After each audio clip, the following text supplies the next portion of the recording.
খালি কবরে যাও, মুনকার আর নেকির যখন আসবে চোখগুলো হবে নীল রঙের চোখ, ভয়ঙ্কর। কেমন চোখ ভাই?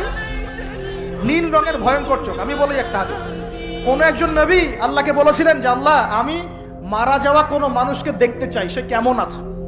এটা শোনেন ভালো করে হাদিসটা, মারা যাওয়া কোনো মানুষকে আমি দেখতে চাই, সে কেমন আছে। আল্লাহ পাক সেই নবীর আরজি কবুল করলেন, বললেন আচ্ছা ঠিক আছে দেখাচ্ছি।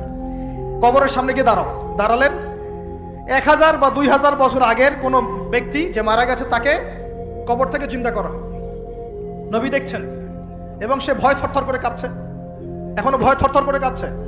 নবীজি, আমাদের নবী নন, অন্য কোনো নবী তিনি, সেই নবী বলছেন যে তুমি ভয় কাঁপছো কেন? তুমি কত বছর আগে ইন্তেকাল করেছো, কি তোমার হালচাল বলো আমাকে। সেই ব্যক্তি বলছে আমি আজকে থেকে 1000 বা 1500 বছর আগে মারা গেছি। আমি ভয়ে কাঁপছি। যখন আমি মারা যাচ্ছিলাম, মালাকুল মউত যা আকৃতি নিয়ে আমার সামনে এসেছিল, ওই আকৃতি আমি এখনো ভুলতে পারি না, তাই দেখে আমি থরথর করে কাঁপছি। তিনি বলছেন যে আমি 1500 বছর হয়ে গেছে আমার মউতের, কিন্তু আমার দেহ থেকে এখন পর্যন্ত রূহ কবজ করার যে কষ্ট, এই কষ্ট এখনো যায় নাই। আর এই সব দুর্নীতি করে আর অন্যায় করে মানুষের সম্পদ আত্মসাৎ করে অন্যের উপর অত্যাচার করে আমরা ভাবছি যে আমরা কালকে আমাদের মাঠে পার পেয়ে যাবো।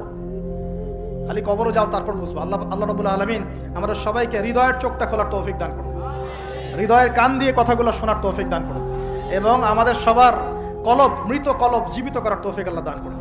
এই মাপে কম দিয়ে একটা পাপ যে বললাম সুদ, একটা বলেছি যে জেনা, একটা ব্যভিচার, আমানতের খেয়ানত, হ্যাঁ, তারপরে যার যোগ্যতাহীন ব্যক্তিকে যখন আপনি দায়িত্ব দিবেন, যখন মানুষ স্ত্রীর আঁচল ধরে বসে থাকবে, মায়ের সাথে খারাপ ব্যবহার করবে, বাবাকে দূরে ঠেলে দিবে, বন্ধু বান্ধবদের কাছে নিয়ে আসবে, যখন মসজিদগুলো হট্টগোল হবে, শোরগোল হবে, মসজিদ চাকচিক্যময় হবে, হেদায়েত উঠে যাবে, যখন দেখবেন সময় সংক্ষিপ্ত হয়ে আসছে, যখন দেখবেন যে জহরতুল কায়নাত, গান বাজনা বাদ্যযন্ত্রের সাথে সম্পৃক্ত যারা আছে, এই যে নর্তকী, এদের সংখ্যা বাড়তে থাকবে।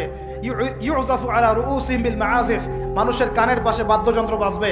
মানুষ যখন এই যে মদকে হালাল মনে করবে, শুরিবাতিল খমর, মদ যখন মানুষ খাওয়া শুরু করবে, জেনাকে হালাল মনে করা শুরু করবে, হ্যাঁ, যখন মানুষ আত্মীয়তার সম্পর্ক নষ্ট করা শুরু করবে, এই যে যত রকম পাপ আপনি দেখছেন যা আমাদের এই সমাজগুলোতে চলছে, এগুলো যখন চলতে থাকবে, তখন আল্লাহর পক্ষ থেকে এই যে আসমানি গজব, জমিনের বালা, এই